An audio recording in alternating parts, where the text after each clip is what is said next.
Chaque année, on rapporte une centaine de meurtres au Québec. Certains sont commis par des gens au-dessus de tout soupçon. Leurs proches n'ont rien vu venir et ils n'arrivent pas à y croire. C'est un être humain qui s'est fait même pas battre. On peut pas dire battre.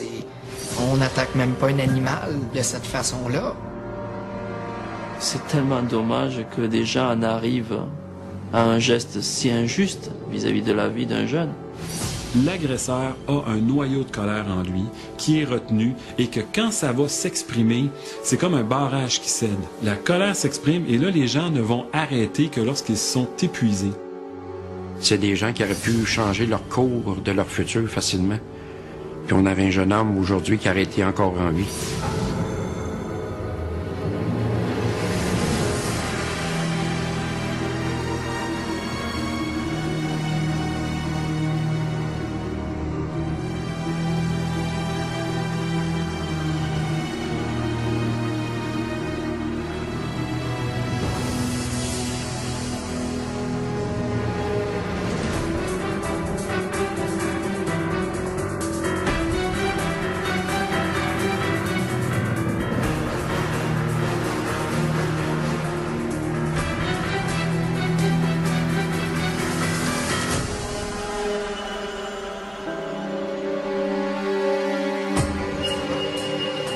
Le 19 décembre 2003, vers 5h25 du matin, Éric Huberdeau roule avec précaution au volant de sa déneigeuse dans les rues de Greenfield Park, sur la rive sud de Montréal. Les quelques centimètres de neige qui recouvrent le sol rendent les routes excessivement glissantes. Le déneigeur de métier termine sa tournée quand quelque chose d'inhabituel attire son regard au coin des rues Georges et Mance. J'ai pu constater qu'il y avait quelqu'un qui était en détresse, qui essayait, mettons, de se relever devant son véhicule. Huberdeau stationne son véhicule de manière à ce que personne ne vienne heurter l'individu en question. Il en descend pour venir lui porter secours. Il s'agit d'un homme dans la jeune vingtaine, dont la voiture est toujours en marche. Il sentait un petit peu la boisson. Je pensais que c'était quelqu'un qui était malade, juste peut-être trop sous quelque chose, mais quand j'ai vu le sang sortir des oreilles et du nez, là, c'était plus du tout la même histoire, là. Huberdeau mesure immédiatement la gravité de la situation. Sans tarder, il contacte la centrale 911. Chaque seconde compte. J'ai demandé son nom, voir quoi qui avait arrivé, avoir quelque chose pour essayer de l'aider. Mais il n'y avait rien. La seule chose qui sortait, c'était comme des bruits de sifflement ou de ronronnement. J'ai essayé de le relever parce qu'il essayait de se relever devant son auto, mais à un moment donné, il a comme flanché, il a tombé comme sur le côté. Et plus capable de... Il n'y avait aucun signe de la personne, pas de voix, rien. Les ambulanciers se présentent enfin à l'intersection. Des policiers les rejoignent bientôt. L'individu blessé est transporté à l'hôpital Charlemagne de Greenfield Park. Tout laisse croire qu'il a été sauvagement agressé. L'enquêteur, Alain Moreau, se rend sur place pour essayer d'en savoir davantage. Tout ce qu'il trouve comme indice dans la voiture de la victime, c'est un sac d'une chaîne de restauration rapide. Il découvre également une flaque de sang dans la neige près du véhicule, à l'endroit où on a retrouvé la victime. L'enquêteur demande à Huberdeau de déplacer sa déneigeuse afin de libérer l'espace. Moreau aperçoit alors un objet dans les traces laissées par la déneigeuse. Sans le savoir, j'étais immobilisé sur un bâton télescopique. Cet objet n'a rien à voir avec le pointeur dont les conférenciers se servent. Il s'agit d'une arme normalement utilisée dans la pratique des arts martiaux. Que fait cet objet sur la scène du drame? Va-t-elle aider les enquêteurs à élucider cette tragique histoire?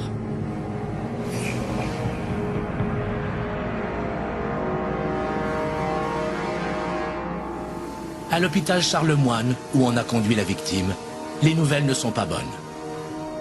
Dès 8h30 au matin du 19 décembre 2003, l'enquêteur Alain Moreau apprend que la jeune victime a le crâne défoncé et qu'il est maintenu en vie artificiellement. Les parents du jeune homme arrivent à l'hôpital pour identifier leur fils, Simon Lafrance, âgé de 21 ans. C'est pas évident pour les parents là, qui se rendent à l'hôpital, parce que les autres, là, ils vont l'apprendre là, par le neurochirurgien que c'est terminé là, pour leur fils. Là. La mort cérébrale de Simon Lafrance est déclarée à 17h40 le 19 décembre 2003. Elle crée une onde de choc auprès de sa famille, ses amis et ses professeurs. C'est un élève qui me l'avait signalé son décès. Il m'a dit, Gilles, tu sais, il est décédé, Simon. Simon Lafrance n'est pas connu des policiers. Il habite avec ses parents et son frère. Il est reconnu pour être travaillant et sérieux. Je n'osais pas forcément poser des questions, mais quand il posait, là, quand on communiquait avec lui, c'était toujours... il avait une certaine retenue, une certaine dynamique très sympathique, tout simplement. Après avoir terminé son secondaire, il fréquente quelque temps le marché du travail, puis revient aux études pour obtenir un diplôme d'études professionnelles en électromécanique. C'est quelqu'un qui allait progresser, parce qu'en allant le chercher, on voyait qu'il y avait un potentiel. Et pour dire, il a réussi tous ces modules par électricité, etc. Il les a réussis, ça veut dire qu'il travaillait. Simon partage sa passion pour la mécanique avec son père. Ils passent des heures dans le garage, penchés au-dessus de leur véhicule. Même son travail à temps partiel est en relation avec les voitures. Simon est employé comme pompiste, mais il n'hésite jamais à donner un coup de main au mécanicien quand il n'a pas de clients à servir. Au travail, très très serviable. L'employeur n'a que du bon de dire de lui. Simon possède un véhicule modeste, mais il en prend un soin jaloux. Je n'irai pas jusqu'à dire que le véhicule a la même signification pour tout le monde, mais c'est clair que pour certains, le véhicule, c'est une identité. Ils vont investir énormément pour que ça reflète ce qu'ils sont.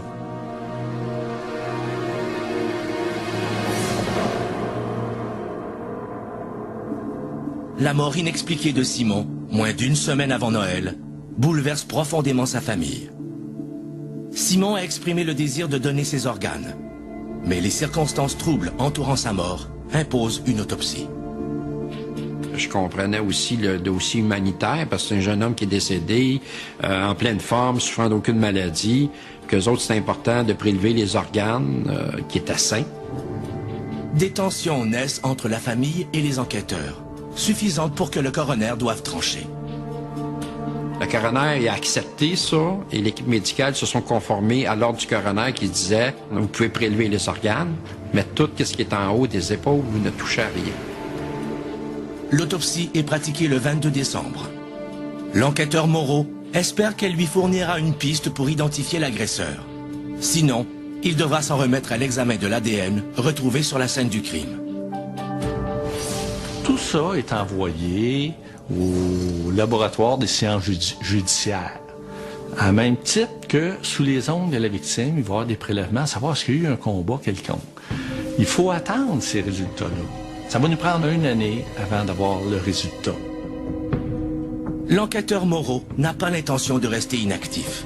Il rencontre les parents de Simon pour connaître les allées et venues de leur fils le soir du meurtre. On va apprendre cette journée-là que leur fils est allé travailler, qui terminait aux alentours de minuit. Par la suite, qu'il devait se rendre chez un ami. Et c'était tout à fait normal. Il y avait eu contact avec ses parents. Tout allait très, très bien. Les deux jeunes ont le cœur à la fête. Et ils prévoient se rendre à un party de fin de session dans un bar de Brossard. Ils ont écouté un film qui devait sortir, mais en fin de compte, la sortie a été annulée. Et avant de quitter, il va demander à son ami s'il voulait venir manger avec lui. Mais en raison de son travail, il va refuser, il va dire non, il est trop tard, je me lève trop de bonne heure. Fait que la dernière nouvelle qu'il y a eu de Simon, de M. Lafrance, c'est qu'il partait aller prendre un petit repas avant de rentrer chez lui. L'enquêteur Moreau n'a encore rien à se mettre sous la dent pour identifier l'agresseur de Simon Lafrance. Il décide de se retourner vers ce qui pourrait être l'arme du crime, le bâton télescopique retrouvé dans la neige. En questionnant les parents de Simon Lafrance, il apprend que le bâton appartenait à la victime. Pourquoi qu'il y avait ça? On peut conclure ce qu'on veut, mais M. Lafrance est en désaccord qu'il y ait ce bâton-là. Dans les mains de Simon, Cet objet était devenu une arme d'autodéfense qu'il gardait sous son banc, au cas où il se retrouve dans une situation d'urgence. Simon était fougueux au volant et il entendait se faire respecter. On sentait qu'il y avait quelque chose, ça c'est certain, dans son attitude en tant que tel, quelqu'un qui parle pas, qui marche vite et qui montre, qui va vite dans la vie et qui communique pas. Il y a quelque chose, peut-être un manque de confiance. Je pense qu'il devait être méfiant vis-à-vis de l'autre. Asthmatique, Simon a dû mettre de côté ses aspirations sportives.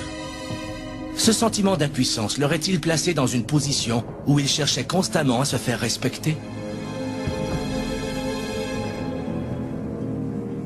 On a quelqu'un qui sait qu'il peut être impulsif, qui sait qu'il peut être insulté s'il est victime de quelque chose. Et on peut présumer que le bâton, effectivement, était là pour se défendre et parce qu'il se connaissait puis il savait qu'il pourrait être impliqué dans ce genre d'événement-là.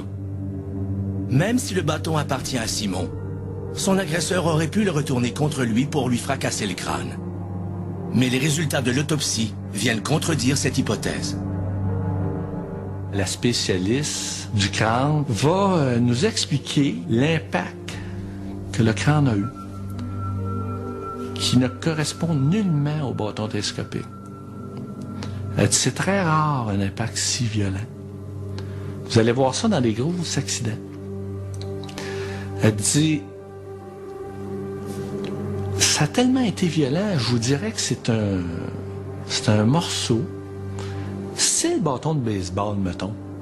Mais l'impact mortel qu'on peut établir, le plus gros impact, c'est quelqu'un qui va s'élancer vraiment d'une force extrême.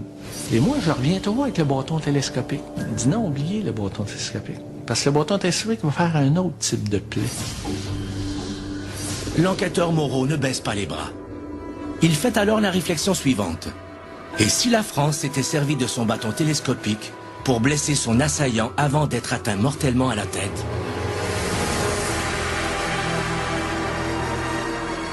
Cette piste ténue mènera-t-elle enfin les autorités à l'assassin de Simon Lafrance? Quelle suite d'événements ont mené le jeune homme à une mort aussi atroce? Simon Lafrance, 21 ans, est retrouvé gravement blessé à l'aube du 19 décembre 2003.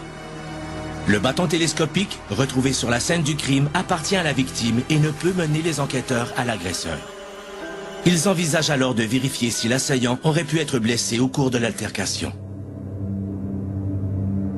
Fait qu'il y a des gens qui sont dirigés pour les hôpitaux, à savoir faire le tour des centres d'urgence. Bon, y a-t-il quelqu'un qui s'est présenté durant la nuit et qui a subi des blessures? Rapidement, on apprend qu'à l'hôpital Notre-Dame de Montréal, un jeune homme, Jean-François Fontaine, est venu se faire examiner un bras peu de temps après le drame.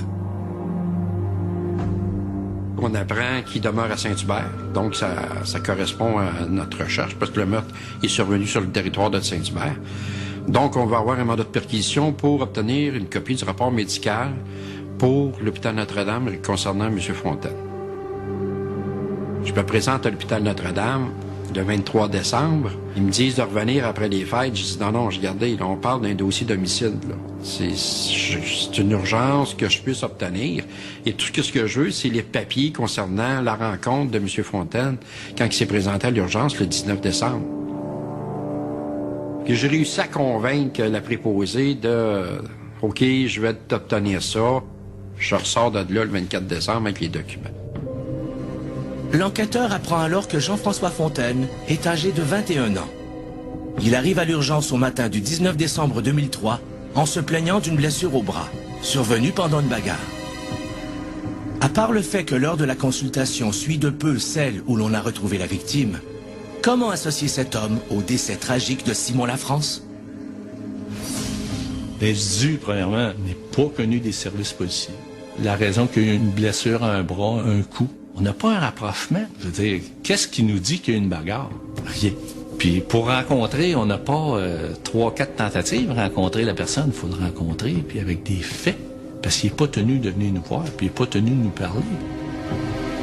L'enquêteur et son équipe effectuent des recherches pour trouver l'employeur de Fontaine. Ils apprennent qu'il travaille pour une compagnie de sécurité à Laval. le propriétaire nous dit que M. Fontaine s'était rapporté un accident de travail.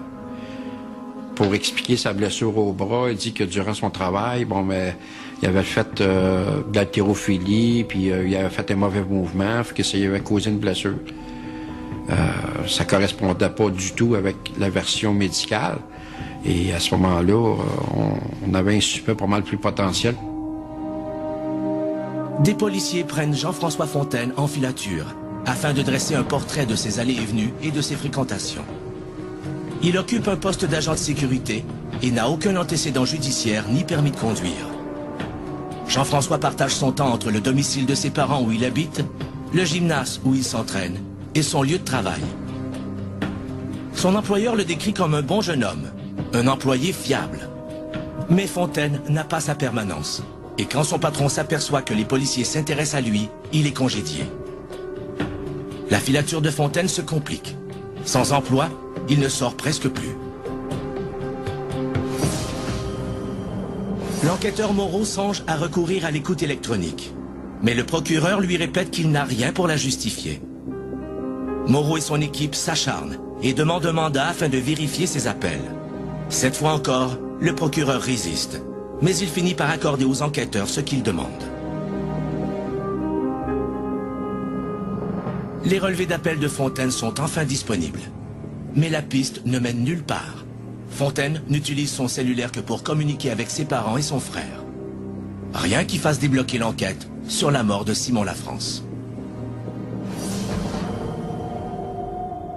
La filature se poursuit pendant presque toute l'année 2004, sans qu'aucune réelle percée ne soit faite.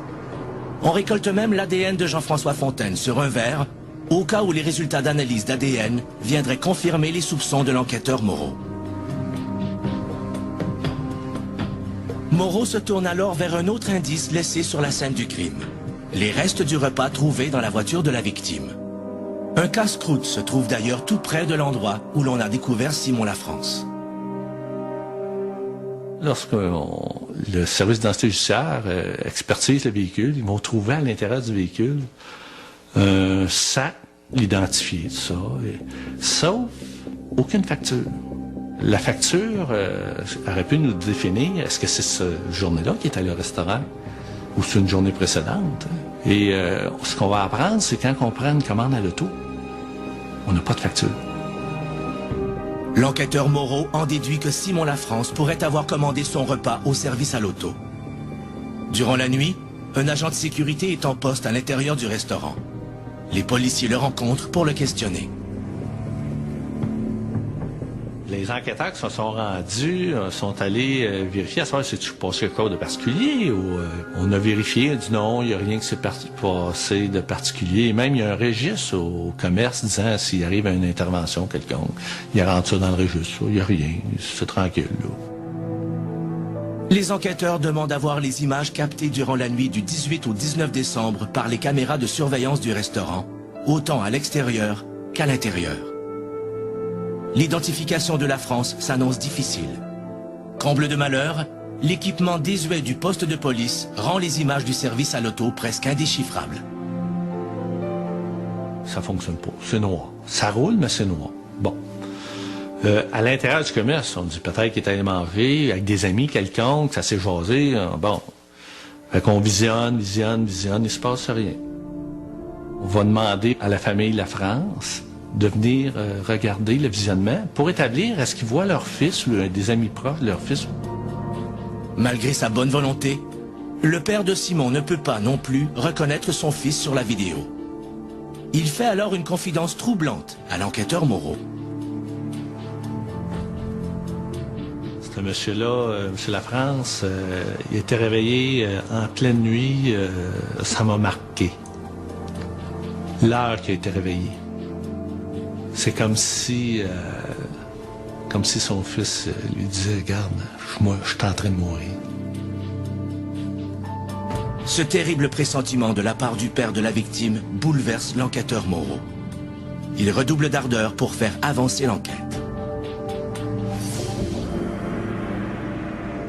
Le 18 février 2005, 14 mois après le meurtre de Simon Lafrance, l'enquêteur Moreau obtient finalement les résultats d'analyse d'ADN prélevés sur le bâton télescopique, sur un mégot de cigarette, ainsi que sur le véhicule de la victime. Il espère pouvoir faire un recoupement avec l'ADN de son seul suspect, Jean-François Fontaine. Est-ce que celui de M. Fontaine correspond à un ADN sur le bâton télescopique pour le mettre sur les lieux? Non, négatif. M. Fontaine ne fume pas. Donc, le mégot de cigarette, l'ADN, oubliez ça, là, c'est zéro. Cette nouvelle douche froide ramène l'enquêteur Moreau à la case départ. Va-t-il classer ce dossier qui semble insoluble? La mort violente et insensée de Simon Lafrance restera-t-elle impunie? En janvier 2004, le meurtre du jeune Simon Lafrance, laissé pour mort près de sa voiture un an plus tôt, demeure non élucidé. À la grande déception de l'enquêteur Moreau, l'ADN recueilli sur la scène du crime n'appartient pas à son seul suspect, un certain Jean-François Fontaine. Avec les fusions qu'il y a eu des différentes villes, en janvier 2004, M. Moreau, qui était l'enquêteur principal du dossier, lui est déménagé à Longueuil. Le nouveau patron d'Alain Moreau est bien décidé à élucider le meurtre de Simon Lafrance.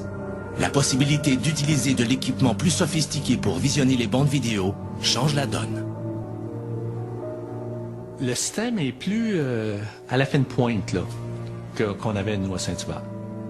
C'est sûr que c'est pas clair, mais on voit un bras là, avec un manteau, une bande qui pourrait correspondre avec le manteau retrouvé à l'intérieur du véhicule de M. Lafrance. Et de ce qu'on savait, du moment qu'il part de chez son ami à Greenfield Park pour aller au restaurant, les heures correspondent. Moreau est maintenant convaincu que Simon Lafrance est passé au restaurant peu de temps avant son décès. C'est un premier pas. En visionnant à nouveau les images captées à l'intérieur du restaurant, quelques minutes après que la victime soit allée au service à l'auto, Alain Moreau croit reconnaître Jean-François Fontaine. Si c'est le cas, il ne peut s'agir d'un simple hasard. Une altercation survenue aux alentours du restaurant aurait-elle pu mener à la mort de Simon Lafrance? En contact avec le procureur, je me souviens très bien quand je l'ai rencontré, je lui dis, regarde, il reste M. Fontaine, il dit, on n'a plus le choix, on se doit d'aller cogner, on est au pied du mur. Moreau convainc le procureur. Il obtient la permission de confronter Jean-François Fontaine sur les raisons qui l'ont amené à se présenter à l'urgence de l'hôpital Notre-Dame dans la nuit du 18 au 19 décembre 2003. Son équipe contacte le jeune homme et lui demande de venir les rencontrer. L'appel de Moreau plonge Fontaine dans un immense désarroi. Il téléphone immédiatement à un ami, Georges Mazara, pour l'aviser de sa visite prochaine au poste de police. M. Mazara demeure au domicile de ses parents, un individu non connu du service policier, absolument pas. Un honnête citoyen, famille, très bonne famille. Georges Mazara est d'1 an l'aîné de Fontaine. Originaire du Venezuela, il arrive au Québec avec sa famille à 11 ans. Bien intégré à son nouveau milieu, il a toujours eu de la facilité à l'école. Flamboyant élève, il poursuit des études universitaires en administration. M. Mazara, là, c'est un universitaire, très talentueux, là. Pas de cachette là-dessus, là. C'est un monsieur très intelligent, là. Brillant. Georges est la fierté de ses parents. Sa mère lui prête régulièrement sa voiture, qu'il conduit avec assurance. Georges connaît beaucoup de monde, il a beaucoup d'amis et il aime être le centre d'attention. Fontaine fait partie de ses admirateurs. Les deux amis sont complémentaires et selon leur entourage, Fontaine semble se plaire dans le rôle de faire valoir. C'est un individu qui a l'air d'apprécier M. Mazara, qui a l'air d'être un peu fier d'être associé à cette personne-là. Et qui a l'air de vouloir avoir une certaine loyauté aussi face à lui, même si ça peut lui attirer des problèmes. Donc, on a un individu plus calme, plus sûr de lui avec une vraie confiance, mais qui est impressionné par l'espèce d'impunité que dégage ce monsieur Mazara-là. Les deux amis se rencontrent parfois durant la semaine pour regarder des films, mais c'est surtout le week-end que Mazara et Fontaine font la fête ensemble. La plupart du temps, on les retrouve dans un bar de brossard, où ils ont leurs habitudes et où Georges adore discuter avec les DJ. La soirée se termine au casse-croûte voisin, où Fontaine paie souvent pour son ami. Il discute avec les habitués de l'endroit, dont l'agent de sécurité. Mazara a l'habitude de reconduire Fontaine chez lui avant de rentrer à la maison. Or, depuis quelques mois, les rapports de Georges et de Jean-François ont changé. Officiellement, Mazara affirme s'être plongé à corps perdu dans ses études et ne plus avoir de temps pour Fontaine. Les ponts sont coupés, définitivement. On peut dire que M. Fontaine est seul. Il est toujours seul. Le 25 février 2005, à 16h, Jean-François Fontaine se présente au poste de police de Longueuil pour répondre aux questions des enquêteurs, soi-disant sur un événement qui s'est produit à son travail. Relativement détendu, il s'assoit dans la salle d'interrogatoire. D'entrée de jeu, l'enquêteur demande à Fontaine pour quelle raison il s'est présenté à l'urgence de l'hôpital Notre-Dame le 19 décembre 2003 à 5h45 du matin. Immédiatement, le langage corporel du jeune homme le trahit. Monsieur Fontaine, lorsqu'il se présente, va nier au début l'événement. Sauf, on savait très bien, dans les 5 premières minutes, qu'il était sur les lieux ou très près des lieux. Son récit d'une bagarre à Montréal contredit celui fait à son employeur, à savoir qu'il se serait blessé durant un entraînement d'haltérophilie. Fontaine sent l'étau se resserrer sur lui et il montre des signes de panique. L'humain a besoin de parler. Et son non-verbal l'identifie carrément qu'il connaît l'événement. Après 3 heures d'interrogatoire soutenu, Jean-François Fontaine déclare aux policiers qu'il est prêt à tout avouer. Fontaine a besoin de soulager sa conscience. Le récit qu'il fait des événements attribue l'entière responsabilité de la mort de Simon Lafrance à son grand ami, Georges Mazara. Monsieur Mazara, c'est comme un frère pour lui. Et c'est pas évident. Il se trouve, comme qu'il nous explique, c'est de trahir son meilleur ami en relatant l'événement. Sauf, lui, il vit quelque chose, la mort d'une personne, c'est un cauchemar. Fait qu'en nous relatant l'événement, là, ça le soulage. Comme Fontaine prétend n'avoir été que le témoin du drame, il est libre de rentrer chez lui après sa déposition. Le jour même, le 25 février 2005, les policiers se rendent au domicile de Georges Mazara, à Saint-Hubert, et procèdent à son arrestation. Monsieur Mazara, il va accepter de les suivre. On va l'amener à la salle d'interrogatoire, on va faire la mise en garde ou accordé au silence.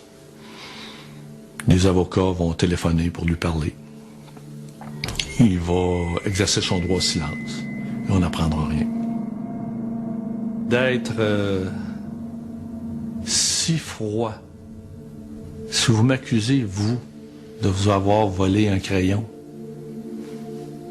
je vais sursauter. Je ne vous ai jamais volé de crayon. Si j'accuse quelqu'un faussement de quelque chose, on parle de meurtre. Si froid. C'est ce qui m'a marqué. À la télé, ils ont dit que probablement qu'ils avaient trouvé un suspect. La nouvelle se répand rapidement dans les médias. Les amis de Georges Mazara se doutent de qui est à l'origine de son arrestation. Jean-François Fontaine ne tarde pas à être bombardé de messages intimidants, où on le traite de pissou, de traître, et où on le menace de représailles. Monsieur Fontaine, quand le groupe a appris qu'il y a quelqu'un qui a parlé, il y a une pression qui s'est établie. Le 1er mars 2005, c'est un Jean-François Fontaine suicidaire et paniqué qui se présente à nouveau au poste. Il veut changer sa déposition. Il y avait des remords parce qu'il savait qu'il ne nous avait pas tout dit la vérité. il s'est senti obligé de venir nous raconter son implication. La version va changer en raison de son implication. La première version, son implication, elle est très passive. Il va raconter l'événement qui correspond avec les blessures de notre victime. La deuxième version va se réajuster. Ce qui a été dit par rapport à son copain ne change pas. Sauf, là, il va rajouter des choses que lui aurait fait à la victime. À quelques détails près, les deux versions donnent une bonne idée de ce qui s'est passé cette fameuse nuit du 19 décembre 2003. Les parents de Simon Lafrance vont enfin découvrir les circonstances entourant la mort de leur fils. Simon Lafrance a été retrouvé ensanglanté à côté de son véhicule. Après plus de 2 ans d'efforts, l'enquêteur Moreau a enfin réussi à reconstruire la suite des événements qui ont précédé le drame.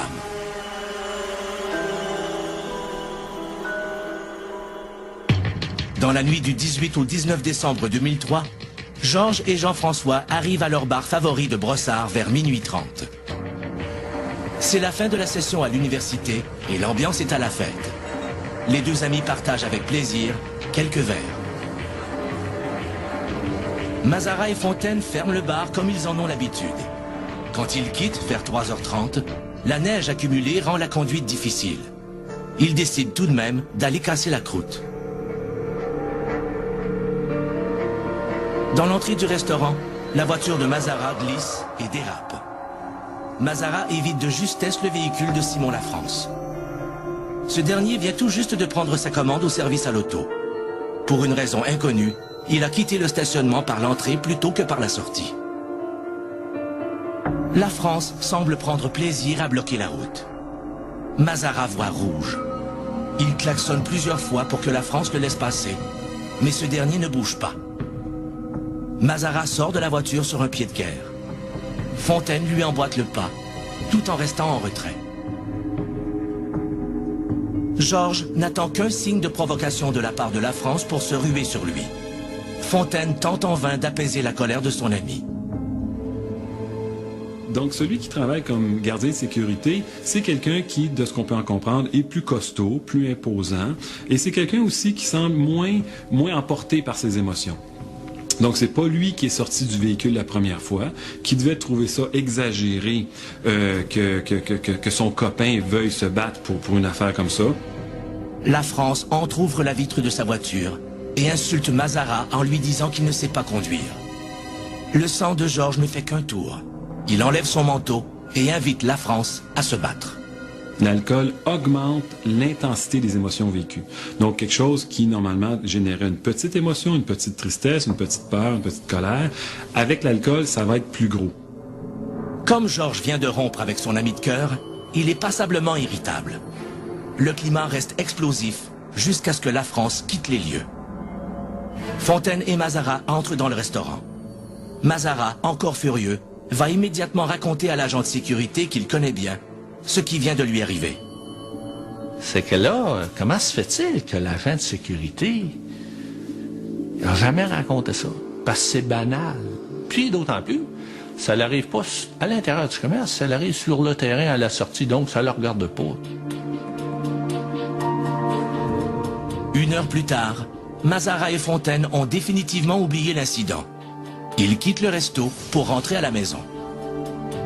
Ce qui va se produire en sortant, selon toujours les dires de M. Fontaine, c'est que M. Fontaine aurait mentionné à M.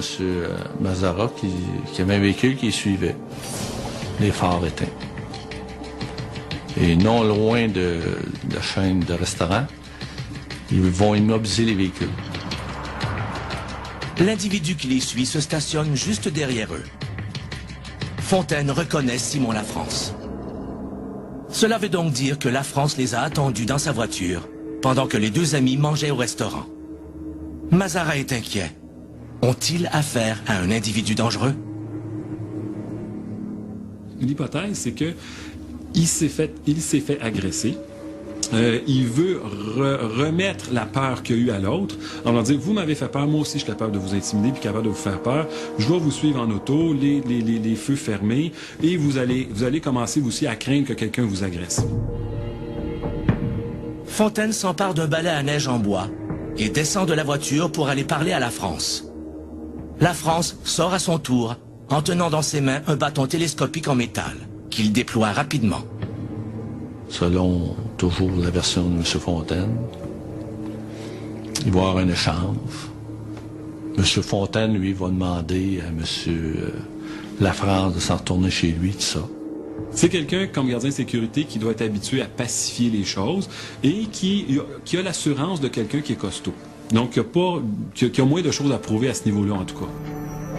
Mais Simon Lafrance ne l'entend pas ainsi. Il avance vers Fontaine, qui parlemente toujours. Le ton monte entre les deux jeunes. Fontaine continue d'essayer de raisonner Simon en s'approchant lentement de son véhicule. À un moment donné, il étire le bras et touche le véhicule de Simon pour l'inciter concrètement à quitter les lieux. Si on parle de quelqu'un investit son véhicule comme ça, c'est clair que quelqu'un qui va vouloir toucher au véhicule, qui va vouloir s'approprier le véhicule, ça va être vécu comme quelque chose d'extrêmement fâchant qui peut générer beaucoup de colère. Georges Mazarat sort de sa voiture et s'avance à son tour. Simon Lafrance assène un violent coup de bâton télescopique au bras de Fontaine, qui hurle de douleur. Au même moment, Mazarat surgit derrière Lafrance. Il s'élance de toutes ses forces en tenant à deux mains un bâton de baseball en aluminium.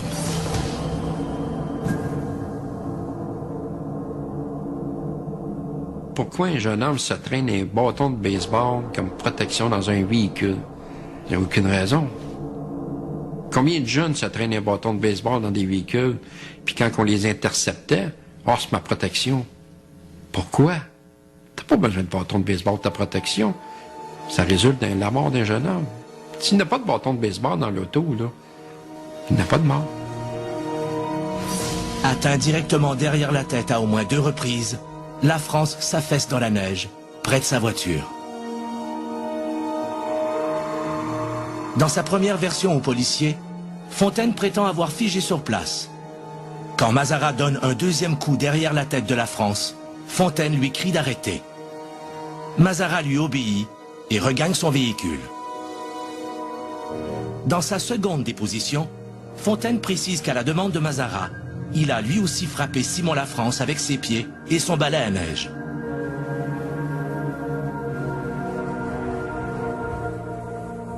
Terrassé par la douleur, Fontaine demande à Mazarat de l'emmener à l'hôpital. Cherchant à brouiller les pistes, il décide d'aller à Montréal plutôt qu'à l'hôpital Charlemagne, qui est tout près. Carrément, c'est qu'il sait que la victime va se réfugier là, fort probable. Puis là, ils vont probablement associer qu'ils sont mêlés à l'événement. De retour sur la rive sud, Georges se débarrasse de son bâton de baseball dans un conteneur en métal. On ne retrouvera jamais l'arme du crime.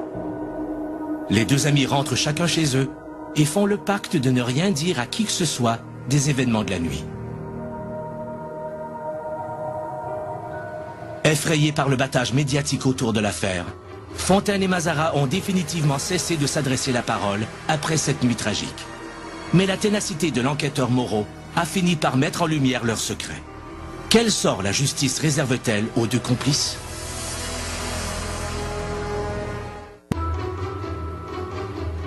La mort de Simon Lafrance, 21 ans, dans des circonstances tragiques, a pris 2 ans avant d'être éclaircie. Les aveux de Jean-François Fontaine mettent Georges Mazarat sous les feux des projecteurs. Quel impact les deux versions contradictoires de Fontaine vont-elles avoir sur l'issue de leurs procès respectifs? M. Fontaine va avoir un procès en raison de sa deuxième version quand il fait mention qu'il aurait frappé la victime sur l'influence de M. Mazarat qui lui dit « frappe-le, frappe-le, frappe-le ». À cause de sa seconde déposition, Jean-François Fontaine est accusé de voies de fait simples et de voies de fait armées sur Simon Lafrance. Le procès de Fontaine débute le 9 janvier 2008. La défense fait valoir que la différence entre ces deux dépositions s'explique par la peur, qu'il devrait bénéficier d'un doute raisonnable et être acquitté. La couronne prétend le contraire et que par conséquent, il devrait être reconnu coupable. Le jugement tombe le 29 mai 2008. Fontaine souffre d'un problème de crédibilité et il est reconnu coupable des accusations portées contre lui. Il est libéré conditionnellement à l'accomplissement de 150 heures de travaux communautaires.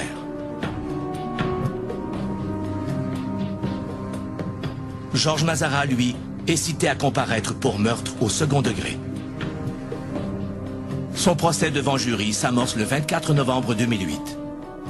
Depuis sa première rencontre avec les policiers, à l'hiver 2005, jusqu'au jour de son procès, Mazara n'a jamais collaboré avec les enquêteurs et il est resté muet sur les événements du 19 décembre 2003. Contre toute attente, Georges Mazara décide de témoigner. Il met en pièces les versions données par Fontaine et accuse son ancien ami du meurtre de Simon Lafrance. La relation de ces deux personnes-là, M. Fontaine et M. Mazara, c'est clair qu'elle n'était pas réciproque, c'est clair. Quelqu'un qui est narcissique a rarement dans sa vie des gens égaux à lui. La majorité des personnes, quand on est narcissique, sont considérées comme étant de second ordre. Donc, la relation est rarement d'égal à égal.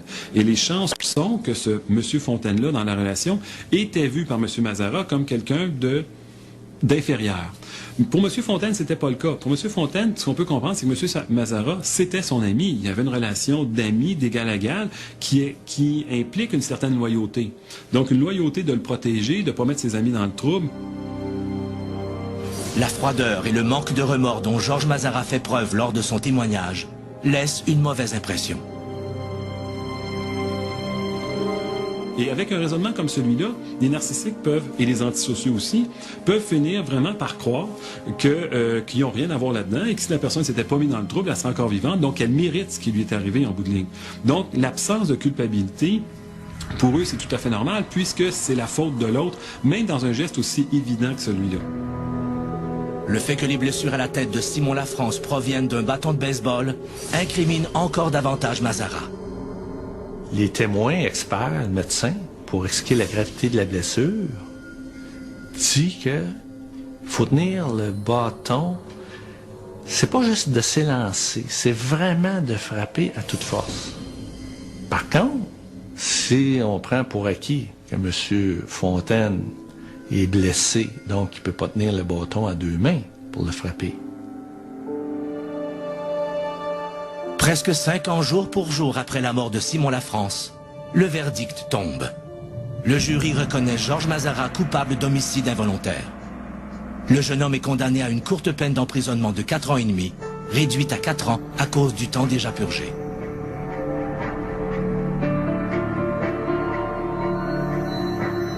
Ça reste qui a fait de la prison pareil pour un geste probablement qu'il n'a pas voulu commettre ou ils n'ont pas pensé avant de porter le geste.